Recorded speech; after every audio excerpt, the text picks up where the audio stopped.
Today on the official Marvel podcast, we've got a star-studded episode featuring Ryan Reynolds, Hugh Jackman, Emma Corrin, and so many more folks who brought you Marvel Studios Deadpool and Wolverine. All of it just felt like the right time in the cultural landscape to have these two guys come back together and do a movie that is just an unabashed fastball of joy. And guess what? We've waited long enough to finally get into some of those massive Deadpool and Wolverine spoilers. Okay, finally, Quinn, because it has been so hard to keep everything hush, hush. Plus, we also have writer Jonathan Hickman to break down his latest Wolverine comic, Wolverine Revenge. I've never gotten to work with Greg Capullo before, and he's such a legend in the industry, and he's such a fantastic artist. And if you've been reading Wolverine comics over the last few years, we've got a snicktastic surprise guest joining us later that you won't want to miss. I'm Raylo. I'm Quinn Lamar. And this is the official Marvel podcast. So, Quinn, I have to ask, because we haven't been able to chat since the premiere of Deadpool and Wolverine, but what did you think without getting into any spoilers just yet? Oh, I have so many thoughts, so many feelings. I thought it was amazing. It was everything I wanted it to be, everything I didn't know I wanted it to be, everything that it could be. Great experience. Loved it. What did you think? That was a very diplomatic, no spoilers response. Chef's kiss to you. But same, we've been waiting to see these two best bubs get together. And I feel like it was a real full circle love moment. I laughed, I cried, I NSYNC danced. So as a millennial, I am stoked about this film. What a fun time at the movies, honestly. And I'm so excited for today because we finally dig into some of those insane moments from Deadpool and Wolverine, including spoilers. Now, this is your last chance. Roll the spoiler alert. Wee you, spoilers. We are officially in a full spoiler zone. Listen, you have been warned. Quinn warned you. That terrible sound effect I just did warn you. I'm warning you again. And the best part is we don't just get to share our favorite moments from the movie. We also get to hear from the stars and creators of Deadpool and Wolverine on bringing some of these craziest moments to life. Seriously, if you haven't seen the movie yet, continue at your own risk. Now, if you're still with us, buckle up because we asked Ryan Reynolds and Hugh Jackman some of your most burning questions. And to start, Quinn, we had to ask Hugh Jackman about suiting up for the first time in that classic yellow suit, cowl and all. I can't imagine why or how we never did it before now that I've seen it. And in fact, the moment I put it on, we walked on set together. The first time I put it on, literally that crew in London, it was just a hush. It just felt right. I can't see the character any other way. And I absolutely loved it, except when I had to go to the bathroom. I loved it. Me too. Just like 5 minutes just to find the thing. It's true. It's like, good Lord. It's like a labyrinth. Yeah, what is happening in there? Is it a hedge maze? Is that what that is? Yeah. Whoa. Was it the elevator from Prince's house? How did that get in there? My dad's ashes. I found my dad's ashes. This happens every single day on set. At some point, this happens. I love this pair together so much. I can't imagine all the shenanigans and craziness they get up to on the actual set of this movie. Yeah, you can only imagine how many takes they had to go through. Everyone just busting stitches in front of the camera, behind the camera. But despite the shenanigans, here's what the duo had to say about working together on this film and how it differed from previous projects. Those two characters being, I think, career-defining characters for both of us, even though he clearly has a much more vibrant career outside of his career-defining character. But I would say that it's a bit of that mixed with two people. So much of it is dumb luck in terms of timing, right? It just felt like you obviously were ready to do this again. It's been 6 years since I'd done it, played the character, and it just... all of it just felt like the right time in the cultural landscape to have these two guys come back together and do a movie that is just an unabashed fastball of joy. We've been friends for 15 years, but our friendship just gets better and better, deeper and deeper, and we hang out a lot. So now being on set every day with one of my best buddies and Shawn, who's also, we like the three amigos. So that is not lost on any of us. And it's like, we are going to make the most of every single day. Even now, today, the whole thing is, pinch myself. It is weird to be so consistently excited to see people you see every day. Now, this really made for a fun and collaborative creative environment with a level of trust and the ability to experiment and try things openly, and take risks. And the love between the two of them really shines in this. Hugh delivers this monologue in the van right before we fight, where he just disassembles Deadpool. Very verbose and odd because, not a character who has monologues, Wolverine, but we get to a license with this because he's a little bit different. Sitting front row seat to that, where I'm usually the chatty Cathy, but this getting to watch Hugh feel every syllable of that speech and just like watching it executed at that level. As someone who wrote that speech, I was having an out-of-body experience. I was like, I've never felt so good about anything in my life while still trying to stay in character and let him sort of feel that humiliation that he's dispensing. But watching him work like that was one of the highlights of my entire career, probably. I remember that scene very well. It was incredible. But every day on set, I laughed until I cried. There's so many times he would do things that I didn't expect that is so brilliant. And yet I think the thing what burns with me in Ryan's performance is the humanity. That it's earned because obviously he's funny, he's subversive, he deflects, the character deflects all the time. But when you get to see it, when he opens up and when you see what's happening in those eyes, and that's all there is. Sometimes there's not even that because of the mask, but even without the mask, it's in his voice, in everything. He's a brilliant, brilliant actor and he cares so much about the character that he wants to show all sides perfectly. I get so excited to see these actors take these characters so seriously and try to humanize them on screen for us. So as for Hugh's performance of Wolverine, the duo says that they owe it all to something that Hugh believes he's never quite been able to capture before. This idea that berserker rage, in the height of that, stuff happens where it's indiscriminate. If you're in his path when he's in that berserker rage, you're going down. And it's also a time where I think, this is how I play it, he's never more alive than when he's like that. So it terrifies him. It's filled with shame because of what happens and what he's done in his life. And yet he also never feels more alive than like that. And that kind of conflict for me at the core of someone is what makes Wolverine who he is. But I don't think we'd successfully ever been able to get that across. And it was the writing these guys did. This idea that something that had happened in the past where he'd done terrible things.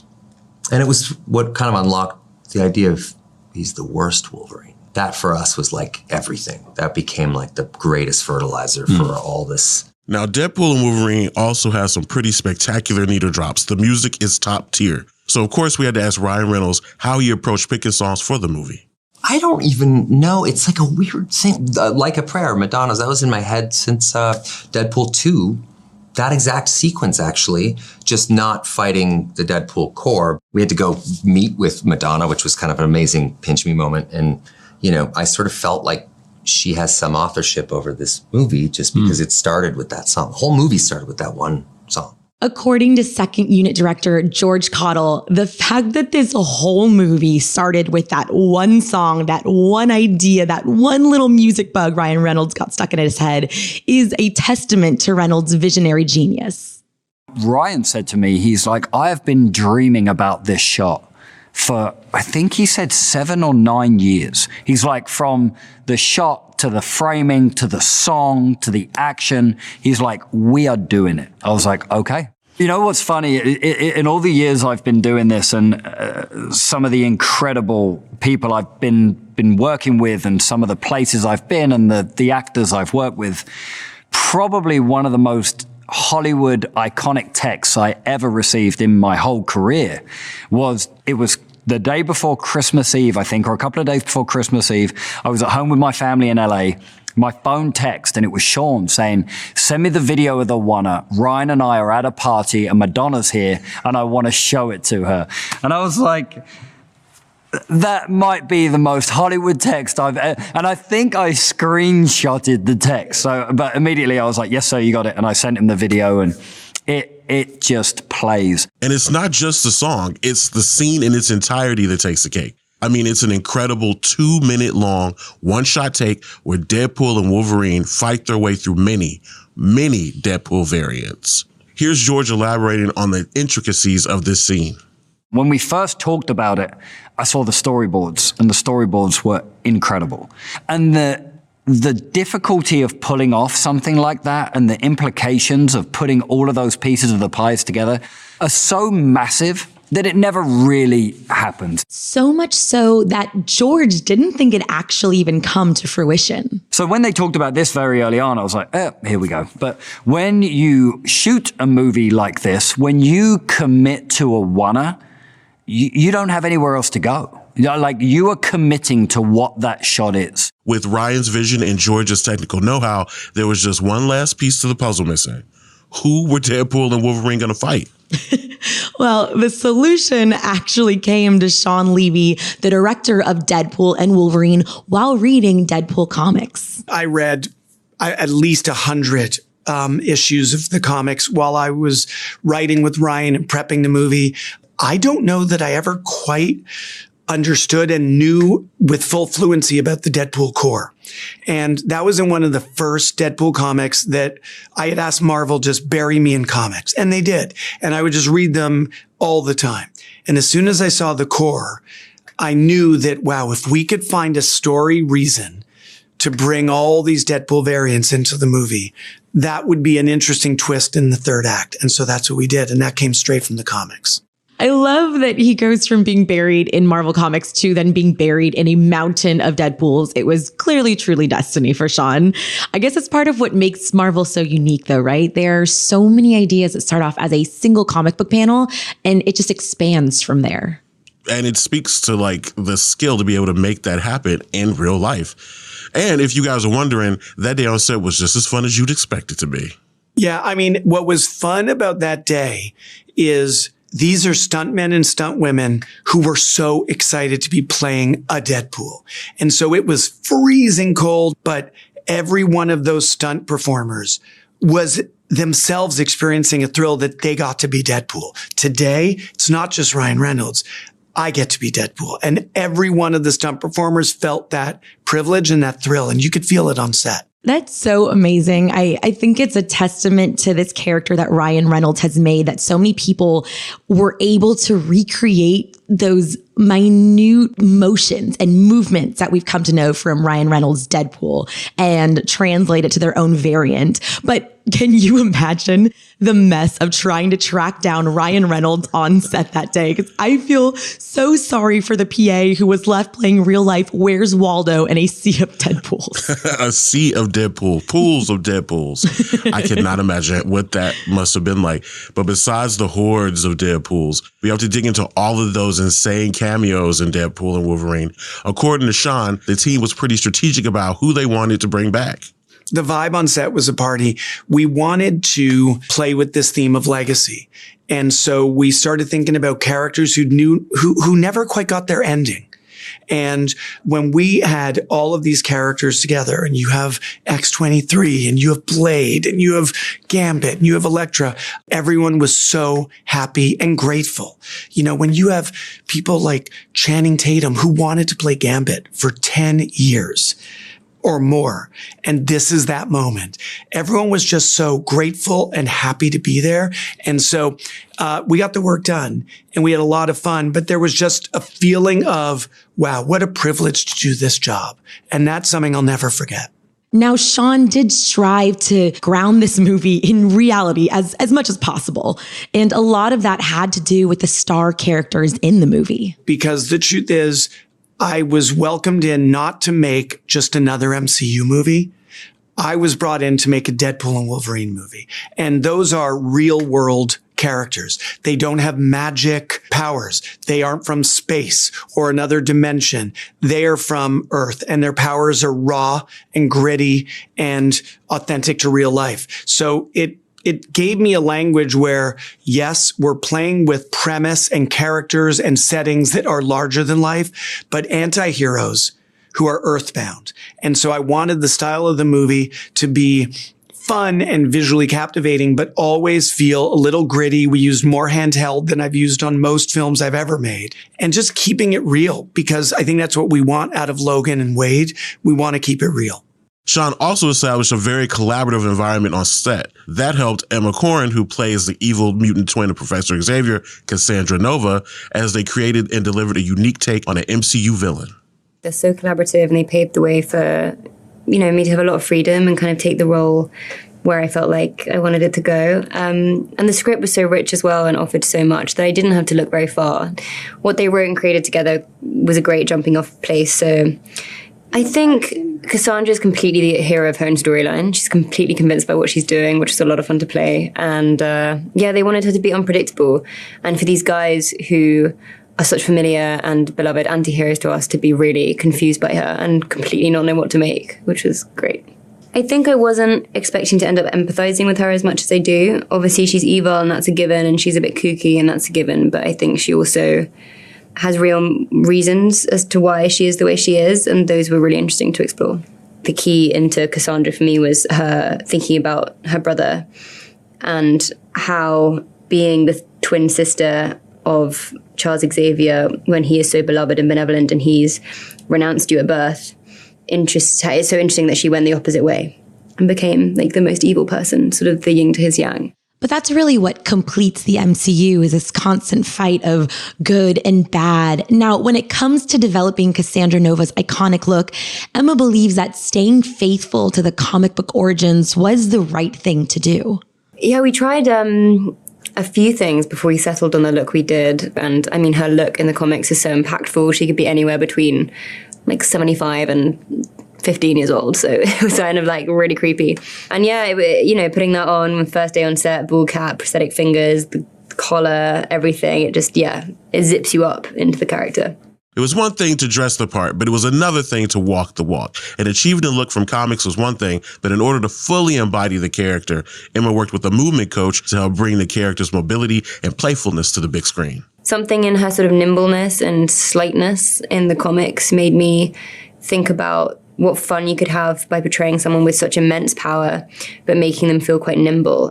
When it comes to sharing a scene with the film's titular heroes, Deadpool and Wolverine, who are pretty gruff, it's that nimbleness and gravitas that really sets Cassandra Nova apart. It was such a privilege to share those moments with them, to be in scenes with them. I mean, it was a real pinch me moment. They're incredible actors, and I couldn't believe it. I mean, all of it was pretty standout to me because I'd never done anything of this scale before. And some of you'll see, I think, in the film, like a lot of Cassandra scenes with Wolverine are quite moving, actually, because of their shared history with Charles Xavier, and Cassandra has a real fascination in Wolverine because of that. So those scenes were particularly, hold a special place for me.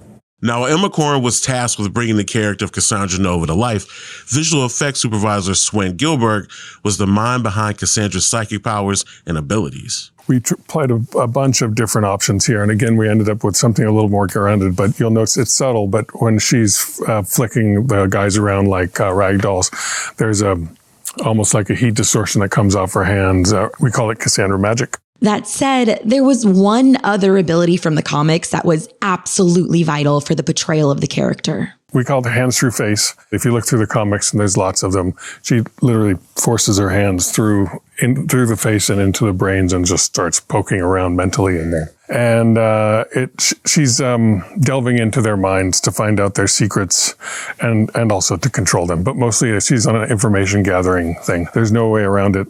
So we just did our best to do the most photorealistic version of the comic books. You'll see her fingers coming into the mouth or going across an eye socket, and we'd scoot the skull around or scoot her fingers into the skull when needed. But we would try to use that as a sort of storytelling device, like sliding over a cheekbone, it would have to go a little higher. And then we always tried to, when it made sense, to go through the orifices. So you'll see the fingers come out ears and go in eyes and out noses, but they can also come out the cheeks or whatever. So whatever works for the shot. And you can keep your angry letter writing hands down because there were no actual hands that went through any faces here. To achieve hands through face, the VFX team ran special effects tests to sample what it would look like for a hand to actually go under someone's skin. It's more about the hands pushing the skin and the hair aside. So it's how much the interaction between the fingers react, if it's just a straight hole or a bigger hole. So we played with that a bunch. We also played a lot with, you'll see when the fingers go over the eyeballs or in front of the eyeballs pop out, and it's great. Listen, Quinn, as much as I loved seeing that scene on screen, I'm so glad that I wasn't there for any of the testing phases. I'm completely cool with that. I love it. Initially, the team set out to shoot 2 passes with each actor during a scene that featured this hands through face, one with the actor and another with a stand-in model of a head. And that made it so that Emma's character could actually push their hand through something. But we soon got rid of that idea because it was just too cumbersome. And most importantly, we want the actors to act with each other and against each other. And we really want to key into their performance. We don't want any of that lost in the effects. And you really want them looking into each other's eyes and acting together. From there, the VFX team would match the digital face of an actor to their performance. We'd match exactly their eye blinks, exactly their eye movements, any subtle movement with their mouth, so that we'd often try to use a portion of their real face, but when the hand's underneath it and sliding around, it's mostly needs to be digital. And then we jam her hands or the face, and so we animate all that. And during that phase in our development process, we played with different skin thicknesses. And we found that I liked it thinner because we actually want to start seeing the details of her like knuckles in his skin, her cuticles. We want to see that kind of detail and see it as it's crossing over his face. So sometimes the skin is thicker and we would just dial it in to taste in the shots. But I always tried to see, you actually want to feel her knuckles in there and all that. So we played it quite thin. Quinn, I really can't understand how this ended up being an R-rated movie. So when you find out, you tell me. Oh, it's so dope. It is. I mean, the amount of detail they're putting into grossing us out. Well, I love getting to hear about all the behind the scenes for these pieces that we get to see come to life on screen. Now that you've got an inside look at all these behind the scenes spoilers, grab a friend and schedule another viewing of Marvel Studios Deadpool and Wolverine, now playing only in theaters. Now, if you didn't get enough Wolverine in Deadpool and Wolverine, or you're just looking for a solid place to get into Wolverine comics, official Marvel Podcast co-host and friend Preeti Chibbers got you covered. And she's joined by Jonathan Hickman, who's known for writing comics like X-Men, Avengers, Secret Wars, The Fantastic Four, and oh my gosh, so much more. And now alongside artist Greg Capullo, he's tackling Wolverine in his new miniseries, Wolverine Revenge.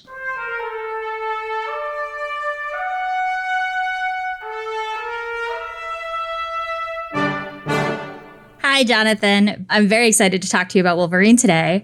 First, big question. Who is Wolverine? Well, who is Wolverine? We are recording this on July 25th. I believe he's getting ready to be in the biggest movie in the world this week. So he's an incredibly obscure character that you may not have heard of. Something that I am curious about is what your history with Wolverine is like. Like, do you remember the first time you ever saw him? Oh, well, I mean, I'm old, so it was a long time ago.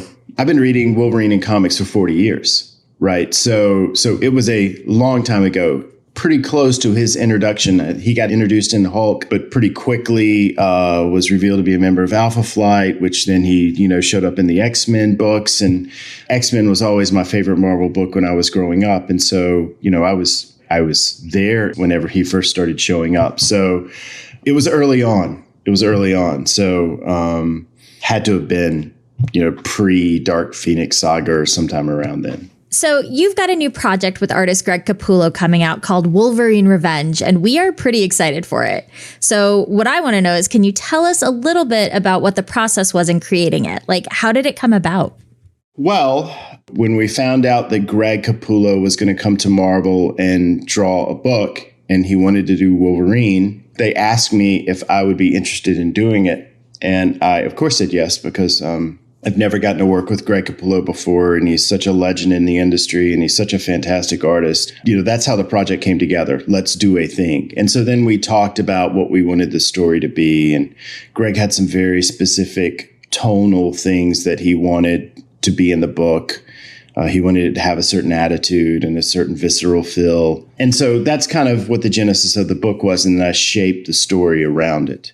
Sometimes people don't know how much of comics can be like, I really want to work with this person and I'm excited to see what we can create together. And it's like that magical thing when you hit on a character that you both have feelings for and want to produce something interesting and new with.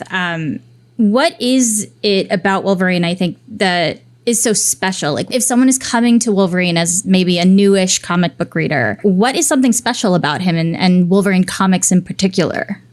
Well, it's a little tricky because he's not Spider-Man, which everybody knows who the character is and everybody loves and everybody identifies with. But he is a character that's from a family of books, the X-Men, that a lot of people identify with.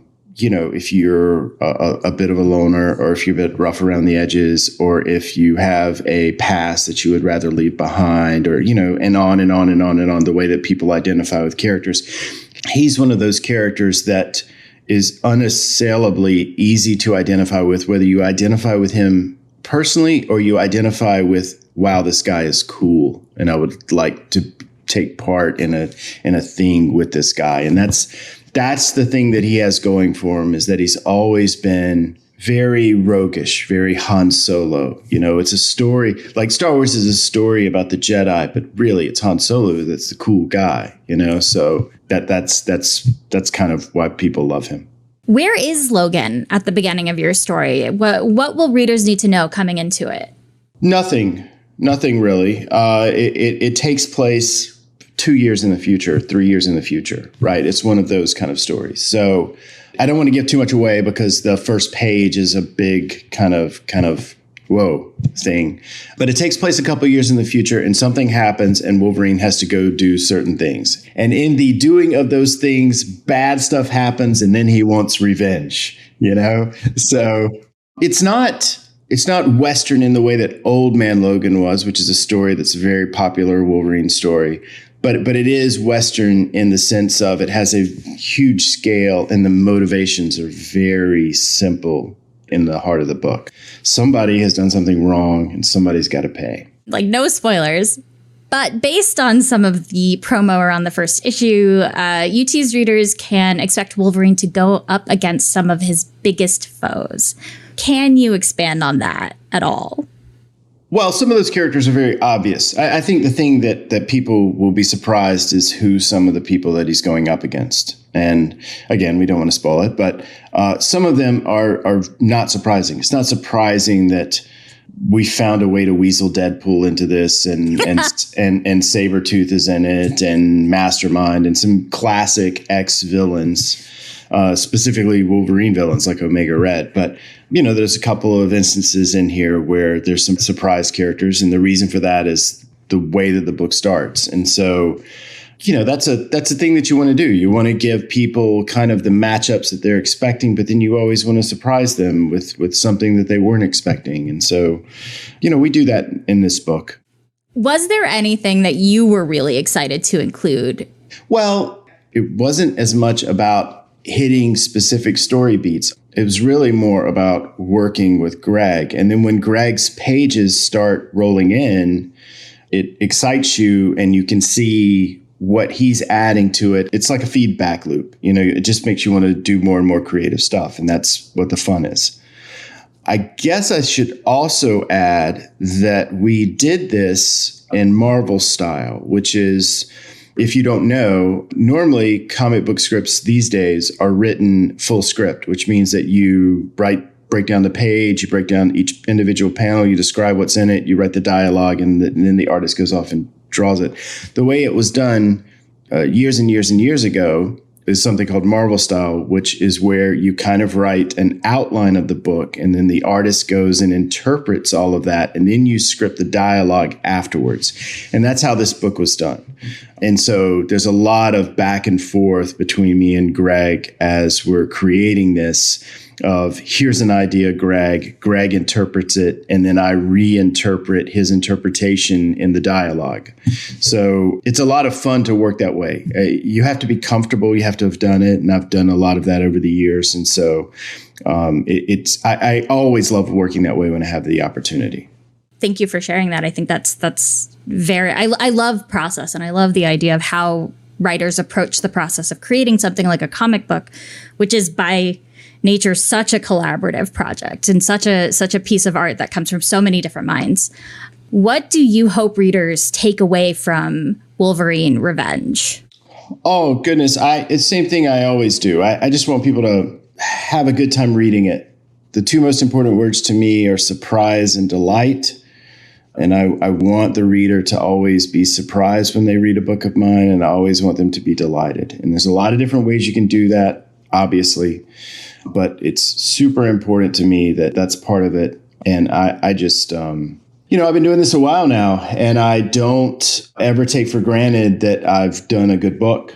I'm my harshest critic all the time. And I've never forgotten. I guess the best way to put it is I've never forgotten the joy that I had when I was younger of reading a book that did that for me. And I want to do that for other people. I think it's the best way to put it.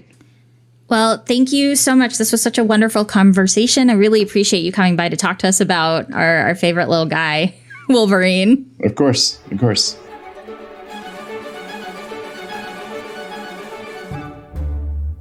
It is so cool to hear Jonathan talk about creating a comic using the Marvel style, which is a collaborative approach some fans might also know as the Marvel method. Yes, and I'm so excited to delve into Wolverine Revenge later this month. Now, while we just spent some time with Jonathan Hickman and his upcoming Wolverine miniseries, there's another writer who's written Wolverine since 2017 and has closed out an incredible run of Wolverine comics. This includes 50 issues of Wolverine, another 50 issues of X-Force, which stars Wolverine, the Wolverine crossover event 10 Lives of Wolverine, X Deaths of Wolverine, 2 podcast series, Wolverine the Long Night and Wolverine the Lost Trail, and so much more.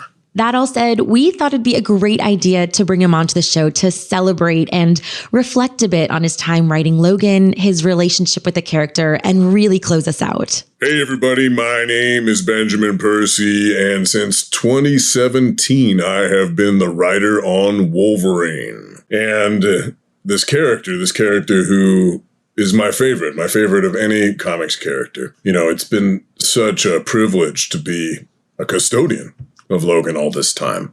He means a lot to me. He means a lot to a lot of people. I've said before that I love Logan in part because I'm a square-shaped, cranky, smelly, hairy loner who lives in the frozen north and loves to chew on cigars and swill whiskey. So it always feels like a form of thinly veiled autobiography. But there's, so much more to it than that. And part of it is, this is a character who, despite all of his faults, is trying to do the best he can. He might be drawn into the fray with reluctance, but he's going to make sure that he walks away from that battlefield on the right side of the win. And he's going to do everything he can to protect the vulnerable. And despite the fact that he is, almost this eternal being, despite the fact that he's a walking war machine and sleeved in adamantium, and I know he has those extra normal characteristics, but in a way he's like one of us and fighting for us. Before I let you go, I have one last thing I want to share with you. When I think about the most meaningful line that I've written in Wolverine, I'm going to circle back to the beginning when I think about the end. The question that was raised in issue number 1 was whether Wolverine could be happy, whether that was possible. And in the final issue, I send us off with this line. When I find myself there, when the blood and the pain come as they always come, I will remember this time as one of the happiest of my life. And that line right there is also reflective of my time in the X group as, an incredibly meaningful experience. So, Logan's not just Logan. He's Weapon X. He's, Howlett. He's a character who grew up in Canada but moved to Japan and Madripoor and fought his way through so many war zones and went to Westchester, went to Krakoa, and he's going to continue to move about and reinvent himself in the years to come. But the hope is that this Krakoan age is a signature moment, not just for the X-Men, but for this character. And when he looks back, when I look back, it feels like a definitive moment in my career. And I won't shed a tear because I'm only capable of producing pebbles out of my eyes. But it was a hell of a time. And even though I have hung up my claws on the main title, I'm not done with Logan yet.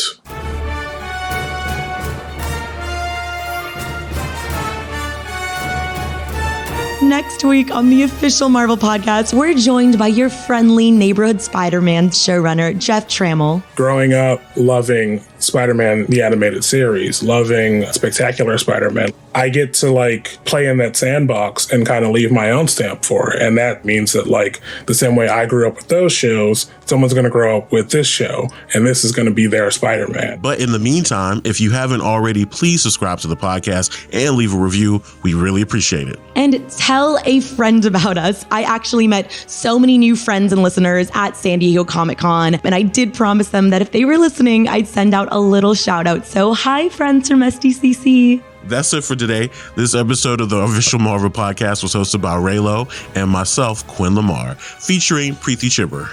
Our producer is Jasmine Estrada. With help from Senior Manager of Audio, Production, and Development, Brad Barton, and Production Manager, Emily Godfrey. Mixed by Justin Harris. Theme music by Ida Akbal. Executive producers are Larissa Rosen and Jesse Berger. Thanks for listening. See you next time. I mean, the triumph of Peggy as Dogpool is, first of all, she is an award winner. I just want the world to know she did win Ugliest Dog in Britain. We did a global search, and Peggy beat out lots of contestants because of her sheer ugliness. Peggy had never been trained to do anything. So once we found Peggy, which was a revelation, she went into training for this movie. And she trained learning how to run, learning how to hit a mark, learning how to look at something. So she did incredibly well, and now she's famous.